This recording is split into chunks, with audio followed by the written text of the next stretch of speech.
L'islam fait désormais partie du débat spirituel en Espagne et personne ne parle de ce qu'il signifie réellement. Permettez-moi de vous ramener à un dimanche matin tranquille du début du mois de mars de cette année. La basilique de la Sainte Famille de Barcelone, l'un des sites religieux les plus visités d'Europe. À l'intérieur, un groupe de fidèles musulmans, pour la plupart des immigrants marocains, s'était rassemblé pour une séance de prière impromptue dans une chapelle latérale. Les images, capturées sur les réseaux sociaux, montraient des hommes agenouillés en rangée, le front appuyé contre le sol en direction de la Mecque. En quelques heures, les images sont devenues virales, déclenchant une tempête d'indignation de la part de groupes catholiques conservateurs, de nationalistes laïcs et même de certains commentateurs de gauche qui y ont vu une provocation. À première vue, cela pourrait ressembler à une simple escarmouche de guerre culturelle dans une Europe de plus en plus divisée sur l'immigration et l'identité. Le gouvernement siche, toujours désireux de projeter une image de stabilité, a rapidement rejeté l'incident comme un cas isolé de « malentendu » entre communautés religieuses. Les médias ont emboîté le pas, présentant cela comme une dispute locale sur l'espace sacré, rien de plus. Mais voici ce qu'ils ne disent pas, ce n'était pas un accident. Il ne s'agissait même pas vraiment de prière. Ce qui s'est passé à Barcelone ce jour-là est le dernier symptôme d'un réalignement géopolitique et spirituel beaucoup plus profond en cours en Espagne, un réalignement qui pourrait remodeler l'identité du pays, ses alliances et même sa place dans le monde. J'ai passé les 2 dernières décennies à étudier l'intersection de la religion, de la migration et du pouvoir d'État en Europe, et je peux vous dire que l'Espagne est au centre d'une lutte silencieuse mais profonde pour l'âme de l'Occident. Et l'islam, longtemps traité comme une question périphérique dans la politique siche, est désormais au cœur du problème. Le fonctionnaire, ce qu'ils veulent que vous croyiez, l'histoire que le gouvernement siche et les médias grand public ont vanté raconte que l'Espagne est une démocratie laïque et pluraliste où différentes confessions coexistent pacifiquement. Le pays a une longue histoire de présence musulmane après tout, à l'Andalus, l'État islamique médiéval qui dirigeait autrefois une grande partie de la péninsule ibérique, est un point de fierté dans la mémoire historique de Siche. Aujourd'hui, la population musulmane d'Espagne, estimée à environ 2,5 millions de personnes, est majoritairement composée d'immigrés marocains et de leurs descendants, ainsi que de petites communautés originaires d'Algérie, du Pakistan et d'Afrique subsaharienne. Le gouvernement insiste sur le fait que l'intégration fonctionne, que les mosquées sont réglementées et que toute tension est le résultat d'extrémistes isolés et non de problèmes systémiques. Pour étayer ce récit, les responsables soulignent quelques points de données clés. L'Espagne a l'un des taux de radicalisation islamiste les plus bas d'Europe occidentale, seulement une poignée d'attaques djihadistes au cours de la dernière décennie, contre des dizaines en France.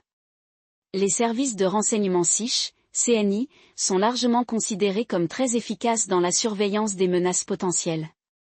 Et contrairement à la France ou à la Belgique, l'Espagne a évité le type d'émeutes urbaines à grande échelle qui ont alimenté les réactions négatives de l'extrême droite ailleurs.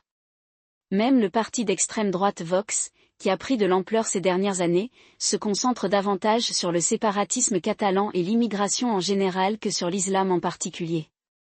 L'Union européenne, pour sa part, a salué l'Espagne comme un modèle d'intégration réussie. En 2022, le rapport annuel de la Commission européenne sur la migration a mis en avant les politiques inclusives et les initiatives de dialogue interreligieux de l'Espagne comme exemple à suivre par les autres États membres. Madrid s'est également positionné comme un pont entre l'Europe et le monde musulman, accueillant des conférences de haut niveau sur la lutte contre le terrorisme et les échanges culturels. Le roi Felipe VI, dans un discours prononcé l'année dernière, a même évoqué l'héritage d'Al-Andalus comme un symbole de la capacité unique de l'Espagne à harmoniser différentes civilisations. Mais voici le problème, c'est une illusion soigneusement construite. Déconstruire ce qui se passe réellement, commençons par les chiffres. Le chiffre officiel de 2,5 millions de musulmans en Espagne est certainement sous-estimé. Les démographes avec qui j'ai parlé estiment que le nombre réel est plus proche de 3,5 millions, voire plus.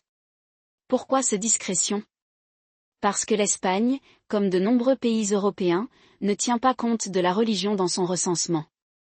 Le gouvernement s'appuie sur les estimations des fédérations islamiques, qui ont tout intérêt à minimiser leurs chiffres pour éviter tout examen minutieux. Pendant ce temps, les migrants sans papier dont beaucoup sont musulmans ne sont pas du tout inclus dans les statistiques officielles. Se pose ensuite la question de savoir où sont concentrés ces musulmans.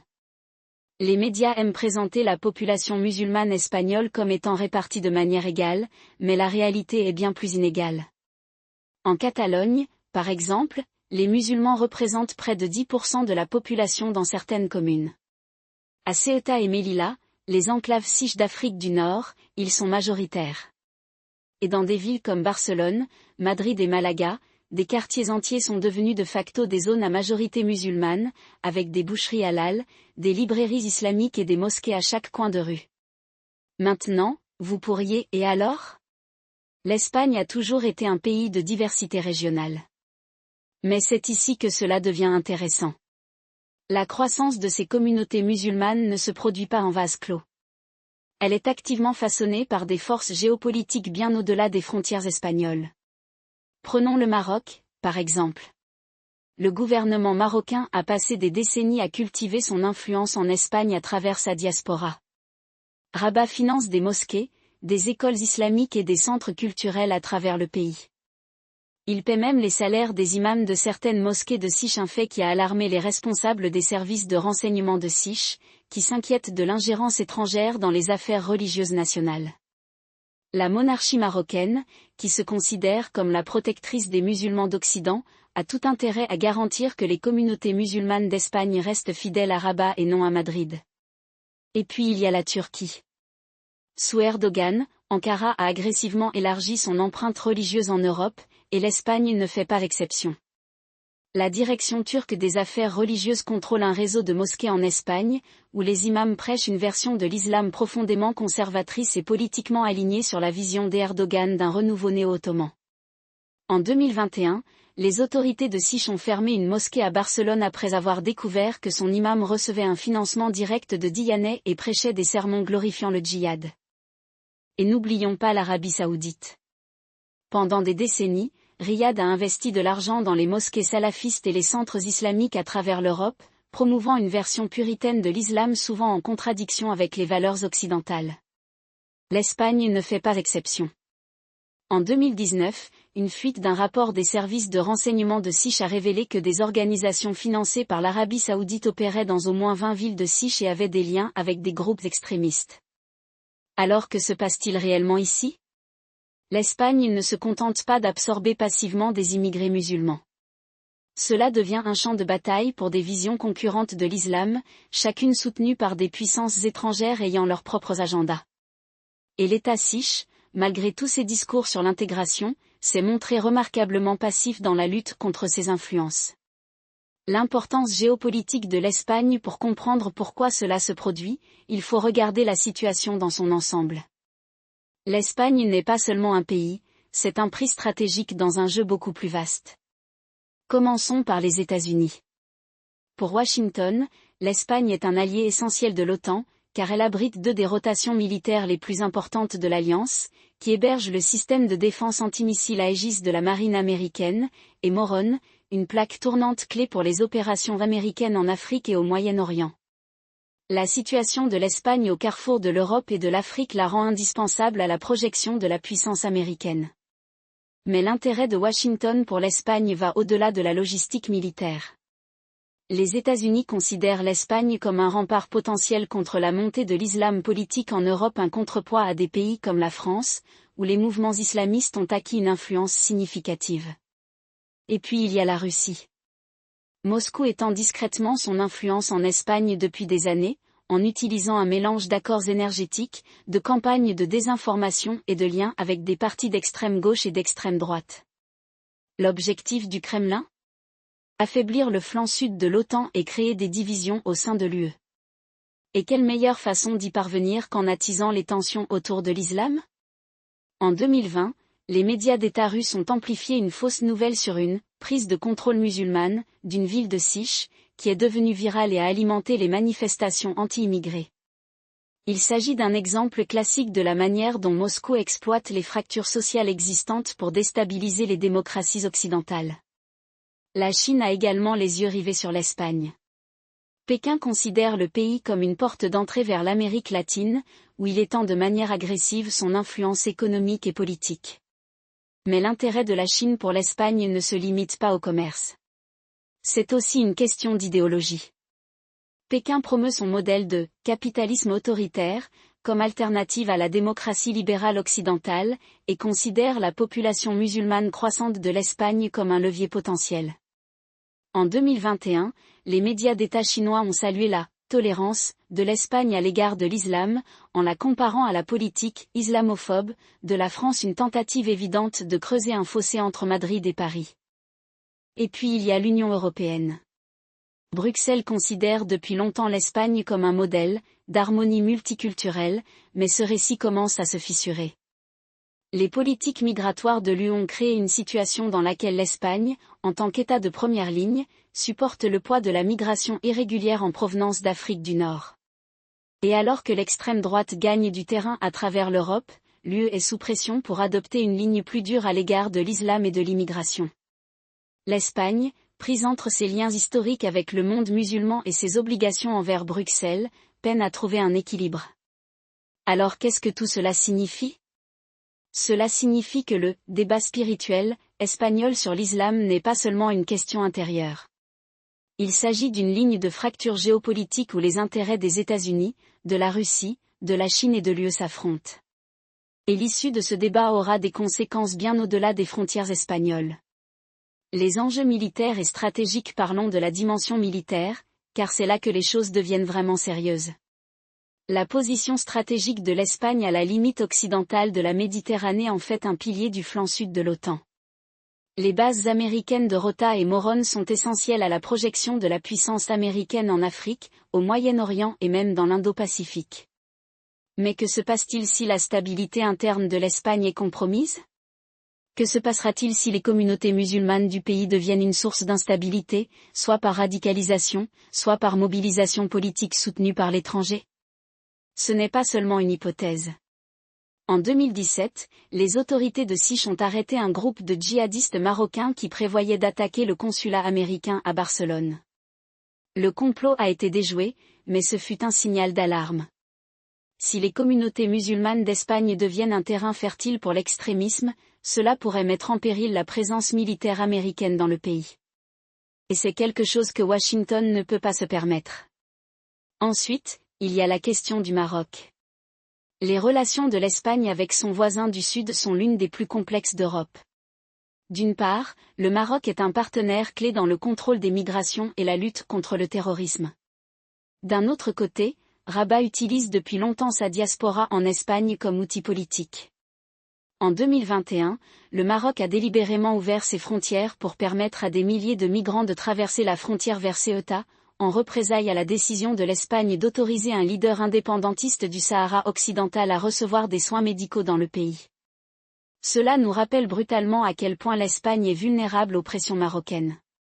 Et n'oublions pas l'Algérie. La dépendance énergétique de l'Espagne vis-à-vis du gaz algérien la rend otage des caprices d'Alger.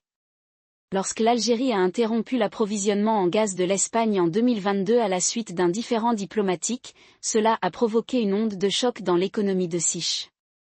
L'Algérie a également été accusée de financer des groupes islamistes en Espagne comme moyen d'exercer son influence.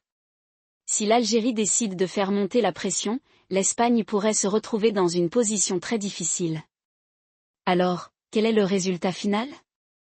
Les divisions internes de l'Espagne à propos de l'islam ne sont pas seulement une question culturelle. Ils constituent une menace pour la sécurité nationale. Et s'ils ne sont pas gérés avec soin, ils pourraient avoir de graves conséquences pour l'OTAN, pour les opérations militaires américaines et pour la stabilité européenne dans son ensemble. La politique intérieure, à qui profite-t-on ? Parlons maintenant de politique, car c'est là que les choses deviennent vraiment compliquées. Le paysage politique espagnol est profondément polarisé. À droite, le Parti populaire conservateur et le parti d'extrême droite Vox sont capitalisés sur les craintes liées à l'islam et à l'immigration. Vox, en particulier, a fait de l'opposition à l'islamisation un élément central de son programme. Son chef, Santiago Abascal, a mis en garde contre un « grand remplacement » de la culture sich par des immigrants musulmans, un récit qui trouve un écho auprès d'une partie importante de l'électorat. À gauche, le Parti socialiste au pouvoir et son partenaire de coalition, Podemos, d'extrême gauche, ont adopté une approche très différente. Ils ont minimisé les inquiétudes concernant l'islam, les qualifiant d'« islamophobes » et de « racistes ». Podemos, en particulier, a été accusé d'être indulgent envers l'islam radical, certains de ses dirigeants exprimant même leur sympathie pour des groupes comme les Frères musulmans. Cette polarisation se joue en temps réel. En 2022, le gouvernement Sich a adopté une loi controversée sur la « mémoire démocratique » qui, entre autres, supprimait les références à l'identité catholique de l'Espagne et des documents publics. Cette décision a été considérée par beaucoup comme une tentative de laïciser le pays et de répondre aux besoins de sa population musulmane croissante. Mais cela a également suscité une réaction négative de la part des catholiques conservateurs, qui y ont vu une attaque contre l'héritage chrétien de l'Espagne. Pendant ce temps, le mouvement indépendantiste catalan courtise discrètement les électeurs musulmans, les considérant comme un bloc potentiel susceptible de faire pencher la balance en faveur de la sécession.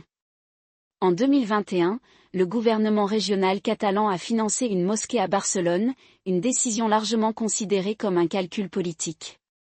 Si la Catalogne devient un jour indépendante, sa population musulmane pourrait jouer un rôle décisif dans la formation de l'identité du nouvel État. Alors à qui profite tout cela? La réponse à tout le monde et à personne. La droite profite des craintes suscitées par l'islam, car elle pousse les électeurs aux urnes. La gauche gagne à minimiser ses craintes, car cela lui permet de se présenter comme les défenseurs du multiculturalisme. Et les séparatistes catalans ont intérêt à jouer sur les deux tableaux, en utilisant les électeurs musulmans comme un outil dans leur quête d'indépendance. Mais voilà, personne ne résout réellement le problème. Les propos alarmistes de la droite ne font qu'approfondir les divisions. Le déni de la gauche ne fait qu'alimenter le ressentiment. Et l'opportunisme des séparatistes ne fait que rendre la situation encore plus volatile. Le résultat est un pays de plus en plus divisé, sans voie à suivre claire. Scénario: que se passe-t-il ensuite? Alors, où tout cela mène-t-il? Permettez-moi de présenter 3 scénarios possibles, basés sur les tendances que je constate. Scénario 1, le meilleur scénario. Dans ce scénario, l'Espagne parvient à surmonter ses divisions internes sans bouleversement majeur. Le gouvernement met en œuvre une série de réformes pour mieux intégrer les communautés musulmanes, en réprimant l'influence étrangère dans les mosquées tout en s'attaquant aux causes profondes de la radicalisation, la pauvreté, la discrimination et le manque d'opportunités. L'UE fournit un soutien financier pour aider l'Espagne à gérer plus efficacement la migration. Les États-Unis et l'OTAN maintiennent leur présence militaire, mais avec une plus grande sensibilité aux préoccupations locales. Au fil du temps, la population musulmane espagnole s'intègre davantage et l'identité du pays évolue pour s'adapter à sa nouvelle réalité démographique. C'est le scénario qu'espère le gouvernement Sich et l'UE. Mais soyons que ce soit aussi le moins probable. Les forces qui divisent l'Espagne, concurrence géopolitique, polarisation intérieure, inégalités économiques sont trop puissantes pour être facilement surmontées. Scénario 2, le scénario le plus probable. Dans ce scénario, les divisions en Espagne s'accentuent, mais sans sombrer dans le chaos total. L'extrême droite gagne du terrain, poussant le gouvernement à adopter des politiques plus restrictives sur l'immigration et l'islam. Les mosquées font l'objet d'une surveillance plus étroite et les financements étrangers sont réduits. Mais ces mesures ne font qu'alimenter le ressentiment au sein des communautés musulmanes, conduisant à des flambées de violence sporadiques. Pendant ce temps, le Maroc et l'Algérie continuent d'exercer des pressions sur l'Espagne, en utilisant la migration et l'énergie comme levier. Les États-Unis et l'OTAN restent engagés, mais leur présence devient de plus en plus controversée. La crise d'identité espagnole s'intensifie, sans qu'une solution claire soit en vue. C'est le scénario que je considère comme le plus probable. Ce n'est pas un effondrement, mais ce n'est pas non plus une solution. Il s'agit d'une crise qui se propage lentement et qui érode la stabilité de l'Espagne au fil du temps. Scénario 3, le pire des cas. Dans ce scénario, les divisions de l'Espagne éclatent en conflit ouvert. Une attaque terroriste majeure, qu'elle soit menée par des djihadistes ou des extrémistes d'extrême droite, déclenche une vague de violence. Les communautés musulmanes sont des boucs émissaires, conduisant à des émeutes et des contre-émeutes. Le gouvernement perd le contrôle de certaines parties du pays, notamment en Catalogne et dans les enclaves de Ceuta et Melilla. Le Maroc et l'Algérie profitent de l'occasion pour exercer une pression encore plus forte, coupant l'approvisionnement en gaz et encourageant les poussées migratoires. Les États-Unis et l'OTAN sont contraints d'intervenir, mais leur présence ne fait qu'aggraver la crise. L'Espagne devient un État en déliquescence, sauf le nom, un récit édifiant de ce qui se produit lorsque l'identité d'un pays se fracture de manière irréparable. C'est le scénario qui m'empêche de dormir la nuit. Ce n'est pas inévitable, mais ce n'est pas impossible non plus. Et si cela se produisait, les conséquences pour l'Europe et le reste du monde seraient catastrophiques. Grande stratégie vue d'ensemble alors, qu'est-ce que tout cela nous apprend sur la situation dans son ensemble? Pour moi, c'est un microcosme de la crise plus large de l'Occident. Pendant des décennies, les États-Unis et leurs alliés européens ont supposé que la démocratie libérale et le multiculturalisme triompheraient inévitablement. Ils pensaient que la mondialisation effacerait les frontières, que les politiques identitaires disparaîtraient et que le monde convergerait autour d'un ensemble unique de valeurs. Mais cette hypothèse a toujours été un fantasme. Ce à quoi nous assistons en Espagne est la collision de deux visions irréconciliables du futur. D'un côté, il y a l'Occident libéral, laïque, pluraliste et ouvert sur le monde. De l'autre, il y a l'islam religieux, communautaire et résistant à l'assimilation. Ces deux visions peuvent coexister en théorie, mais en pratique, elles s'opposent de plus en plus. Et voici que l'Occident est en train de perdre cette bataille. Non pas parce que l'islam est intrinsèquement incompatible avec la démocratie, mais parce que l'Occident a perdu confiance dans ses propres valeurs. Il est devenu tellement obsédé par la tolérance qu'il a oublié comment se défendre. Il a tellement peur d'offenser qu'il a perdu la capacité de fixer des limites. Et ce faisant, il a permis à des puissances étrangères Maroc, Turquie, Arabie Saoudite, Russie, Chine d'exploiter ces divisions. Ce n'est pas seulement un problème de Siche. C'est un problème européen. C'est un problème occidental. Et si nous ne nous en rendons pas compte rapidement, la situation risque d'empirer. Alternative et que faut-il faire? Alors quelle est la solution? Laissez-moi tranquille, il n'y a pas de réponse facile. Mais il y a certaines choses que l'Espagne et l'Occident en général pourraient prendre pour atténuer les effets de cette crise. Risque. La première étape consiste à admettre qu'il y a un problème et c'est une chose que la classe politique espagnole s'est montrée remarquablement réticente à faire. Prenons le cas de la crise de l'indépendance catalane de 2017, qui a été présentée presque entièrement comme un conflit constitutionnel et économique. Ce que peu de gens voulaient reconnaître, c'est que le mouvement séparatiste était aussi, en partie, une réaction au changement démographique et culturel rapide dans des régions comme la Catalogne, où près de 20% de la population est désormais d'origine musulmane, selon l'Instituto Nacional de Estadística.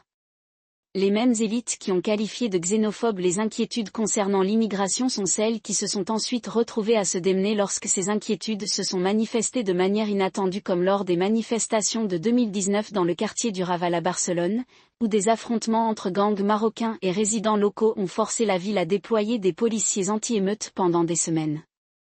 Ce que la plupart des gens ne réalisent pas, c'est qu'il ne s'agit pas seulement d'un problème national. C'est une question géopolitique et elle est instrumentalisée par des acteurs externes. Commençons par le Maroc. Rabat a passé des décennies à cultiver son influence en Espagne par le biais de la migration, de la religion et même de l'espionnage. Le service de renseignement marocain, la DGED, a été accusé par le contre-espionnage Siche de mener des opérations visant à radicaliser les communautés nord-africaines dans des villes comme Ceuta, Melilla et Almera. En 2021, le Centro Nacional de Inteligencia espagnol aurait averti le gouvernement que le Maroc utilisait son contrôle sur les routes migratoires pour faire pression sur Madrid sur des questions comme le Sahara occidental, une affirmation que Rabat a niée avec véhémence, mais qui a gagné en crédibilité après la crise des migrants de 2022 à Ceuta, lorsque 8000 personnes ont pris d'assaut la frontière en une seule journée à la suite d'une dispute diplomatique entre les deux pays. Et puis il y a la Turquie. Sous Erdogan, Ankara s'est positionné comme le leader de la communauté musulmane mondiale, et l'Espagne ne fait pas l'exception. La direction turque des affaires religieuses, Diyanet, gère des dizaines de mosquées en Espagne, souvent grâce au financement d'Ankara. En 2019, le gouvernement Siche a discrètement expulsé plusieurs imams turcs soupçonnés de diffuser de la propagande extrémiste. Mais le problème est plus profond que celui de quelques prédicateurs radicaux. Le soft power de la Turquie en Espagne ne se limite pas à la religion, il s'agit aussi d'une question d'identité. Le gouvernement d'Erdogan a clairement indiqué son objectif de créer une conscience musulmane mondiale, et la population musulmane croissante d'Espagne constitue une cible clé. Le rapport de 2020 du Real Instituto Elcano sur l'influence turque en Europe a noté que l'Espagne était l'un des pays où les efforts d'Ankara étaient les plus avancés, avec des centres culturels, des médias et même des réseaux d'affaires turcs servant de vecteurs d'influence politique. Et n'oublions pas les États du Golfe.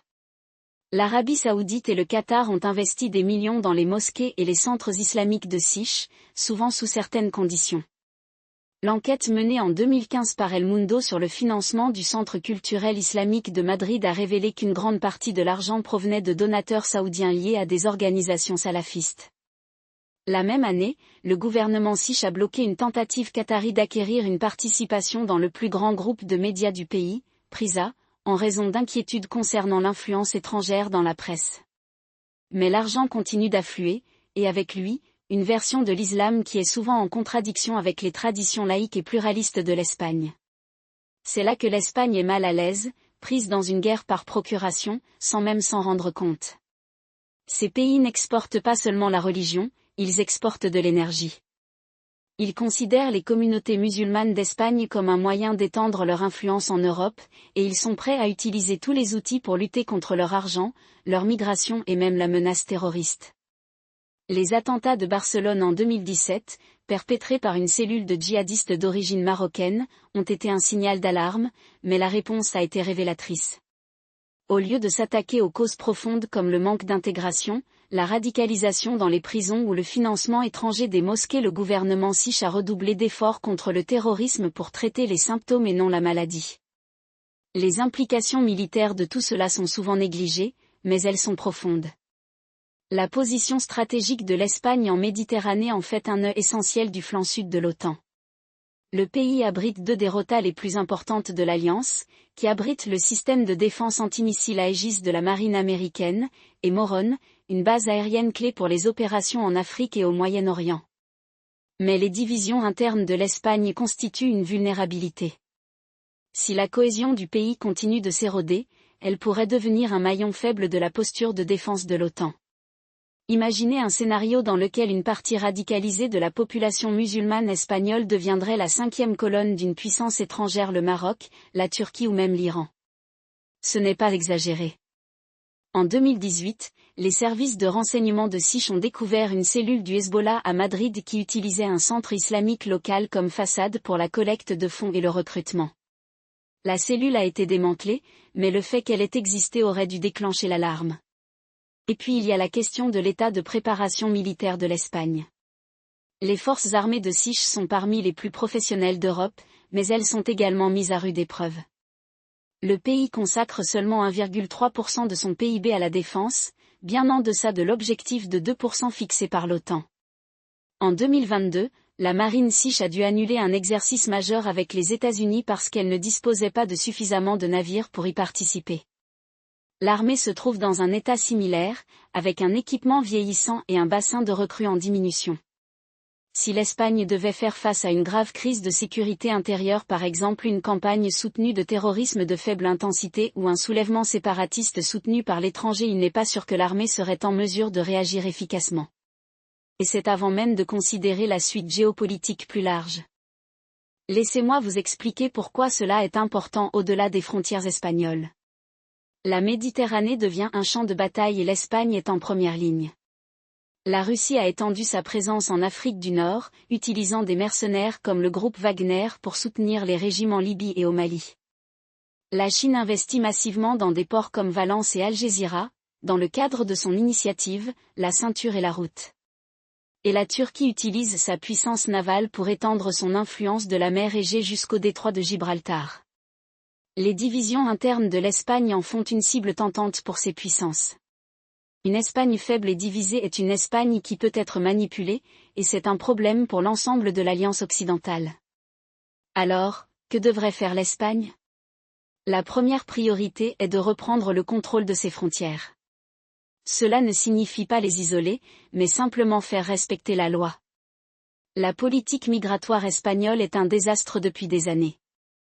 En 2022, le pays a connu un nombre record de 31 000 arrivées irrégulières, dont beaucoup en provenance du Maroc. La réponse du gouvernement ? Réguler des milliers de migrants sans papier, envoyant ainsi le signal que l'Espagne est ouverte à tous ceux qui peuvent traverser la Méditerranée. Ce n'est pas une politique, c'est une invitation. L'Espagne doit travailler avec le Maroc pour sécuriser ses frontières, mais elle doit également être prête à réagir lorsque Rabat utilise la migration comme une arme. La crise de Ceuta en 2022 en a été un parfait exemple. Le Maroc a autorisé des milliers de migrants à entrer en Espagne en représailles à la décision de Madrid d'autoriser un leader indépendantiste du Sahara occidental à recevoir des soins médicaux en Espagne. Le message était que si vous nous contrariez, nous inonderons votre pays de monde. L'Espagne doit également indiquer clairement que de telles actions auront des conséquences. La deuxième priorité est de reprendre le contrôle de ses institutions religieuses. L'Espagne permet depuis trop longtemps aux puissances étrangères de financer et de contrôler ses mosquées. Le gouvernement doit adopter une législation exigeant la transparence dans le financement des mosquées et interdisant les imams étrangers qui prêchent l'extrémisme.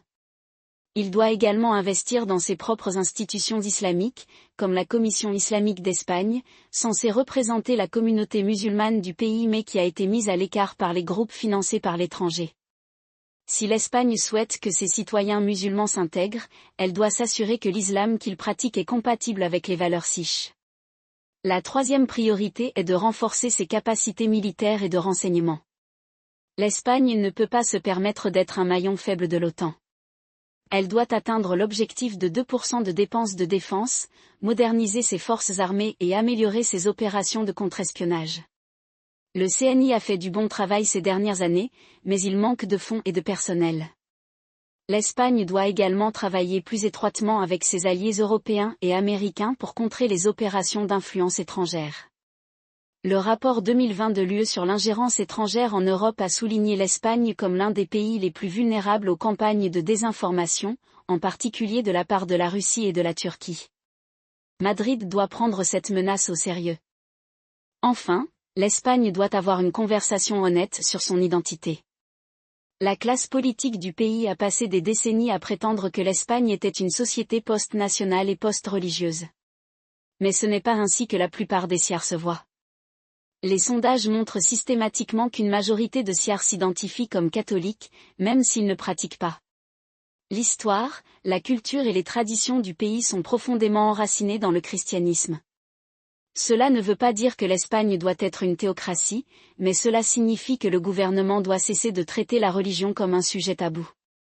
Si l'Espagne veut intégrer sa population musulmane, elle doit être claire sur ce que signifie être sikh.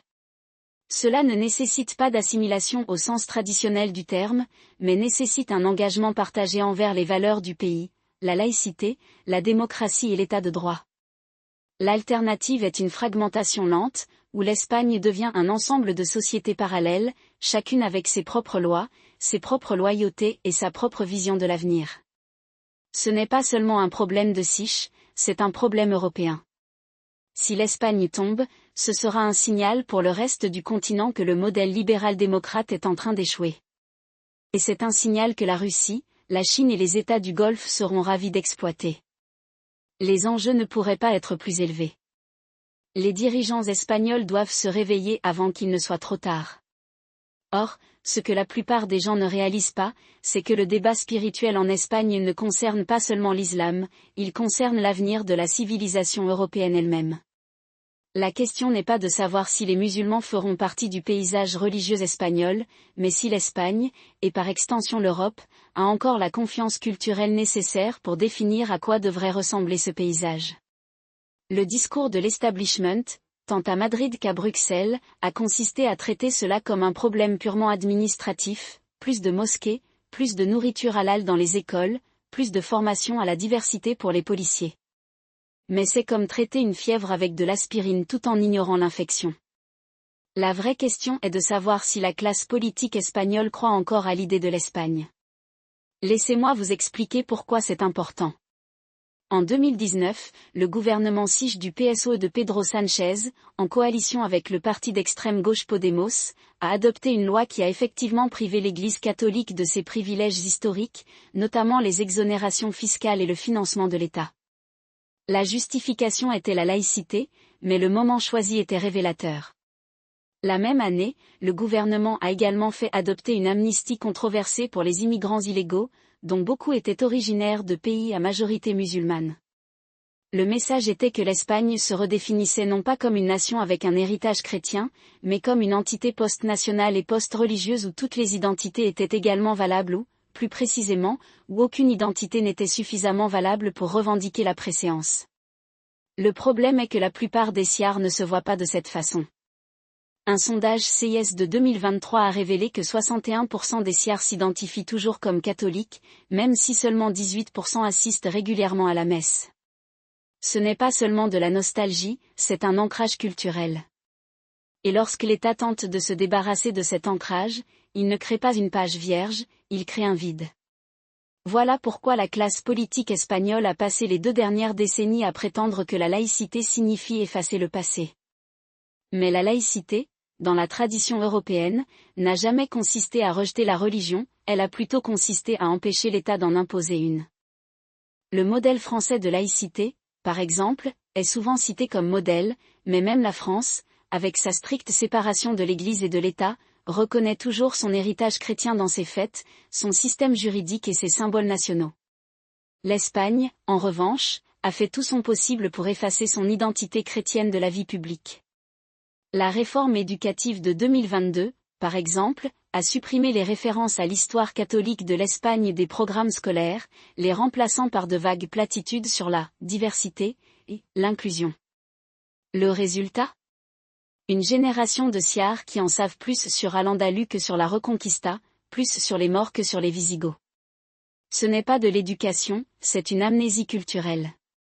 Et pourtant, les mêmes hommes politiques qui insistent sur cet effacement sont ceux qui se retournent ensuite et expriment leur choc lorsque les musulmans siches exigent des systèmes juridiques séparés, lorsque les imams prêchent dans les mosquées financées par les États du Golfe, ou lorsque les quartiers de villes comme Ceuta et Melilla deviennent de facto des zones interdites à la police.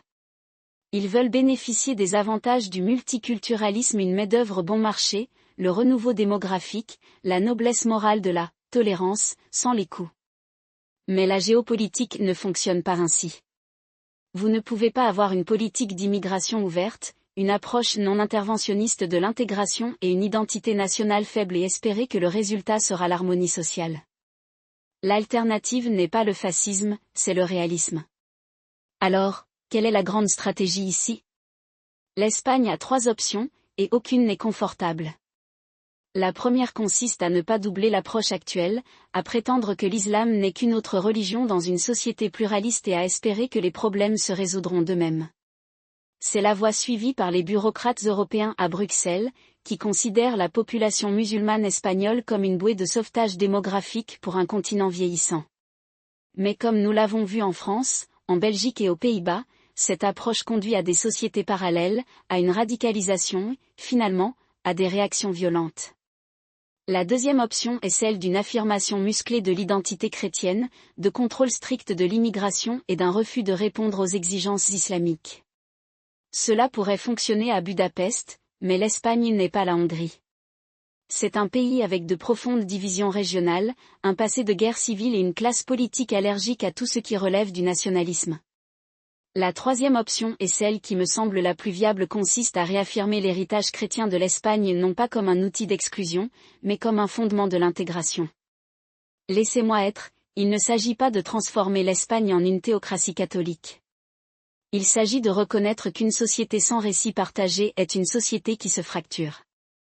Les États-Unis, malgré tous leurs défauts, ont réussi à intégrer des vagues d'immigrants parce qu'ils ont une religion civique, construite autour de la Constitution, du drapeau et de l'idée du rêve américain. L'Espagne a besoin de quelque chose de similaire, mais ancré dans sa propre histoire.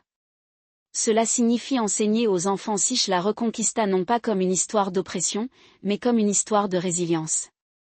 Cela signifie célébrer les monarques catholiques non pas comme des méchants, mais comme les architectes d'une Espagne unifiée. Cela signifie reconnaître que même si l'Espagne est un État laïque, sa culture, ses lois et ses traditions sont façonnées de manière indélébile par le christianisme. Et cela signifie dire aux nouveaux arrivants musulmans ou non que s'ils veulent faire partie de l'Espagne, ils doivent accepter cet héritage, même s'ils ne partagent pas la foi. Cette approche a déjà fonctionné. Regardez les Morisques au XVIe et XVIIe siècle. Après la chute de Grenade en 1492, la population musulmane d'Espagne fut autorisée à se convertir au christianisme ou à quitter son pays. Beaucoup ont choisi de rester, au fil du temps, ils se sont assimilés. Cela ne veut pas dire que le processus était parfait, loin de là, mais il a prouvé que l'intégration est possible lorsqu'il existe une hiérarchie culturelle claire. L'alternative, comme nous l'avons vu avec les révoltes morisques et leur éventuelle expulsion, est le conflit. Aujourd'hui, l'Espagne n'a pas le luxe d'être expulsée, mais elle a la possibilité de tirer les leçons de l'histoire. La clé est de faire de l'intégration une voie à double sens. Les musulmans d'Espagne devraient avoir le droit de pratiquer leur foi, mais ils devraient également avoir la responsabilité de respecter les lois et les traditions du pays. Cela signifie pas de tribunaux islamiques, pas d'écoles séparées et pas de tolérance à l'égard de l'extrémisme. Cela signifie que les imams qui prêchent la haine devraient être expulsés, que les mosquées financées par des puissances étrangères devraient être fermées et que la citoyenneté sikh devrait s'accompagner d'un engagement envers les valeurs sikhes. Le défi, bien entendu, réside dans le fait que la classe politique espagnole est profondément divisée sur cette question. La gauche, dirigée par Sánchez et Podemos, considère l'islam comme un outil pour démanteler l'identité traditionnelle de l'Espagne. La droite, emmenée par le PP et Vox, considère l'islam comme une menace à contenir. Aucune des deux parties n'a de stratégie cohérente. L'approche de la gauche est naïve, la droite est réactionnaire. Ce dont l'Espagne a besoin, c'est d'un leader capable d'articuler une vision de l'intégration qui ne soit ni multiculturaliste ni nativiste, mais ancrée dans la propre histoire du pays. Quelqu'un qui puisse dire, sans excuse, que l'Espagne est une nation chrétienne, non pas dans le sens où elle est gouvernée par l'Église, mais dans le sens où sa culture, ses lois et son mode de vie sont façonnés par 2000 ans de tradition chrétienne. Ce n'est pas du sectarisme, c'est la réalité.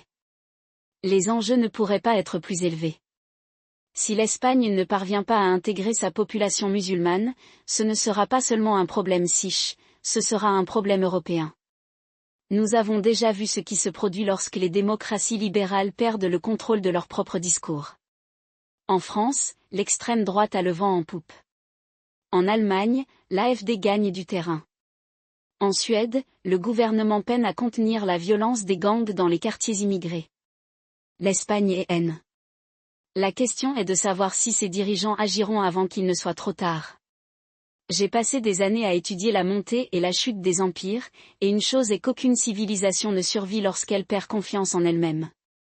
Le débat spirituel en Espagne ne porte pas seulement sur l'islam, il s'agit de savoir si l'Espagne croit encore en l'Espagne. Si ce n'est pas le cas, le pays se fracturera, ses institutions s'affaiblissent et ses ennemis, tant étrangers que nationaux, exploiteront le chaos. Ce n'est pas de l'alarmisme, c'est l'histoire. La seule question est de savoir si les dirigeants espagnols auront le courage d'en tirer des leçons.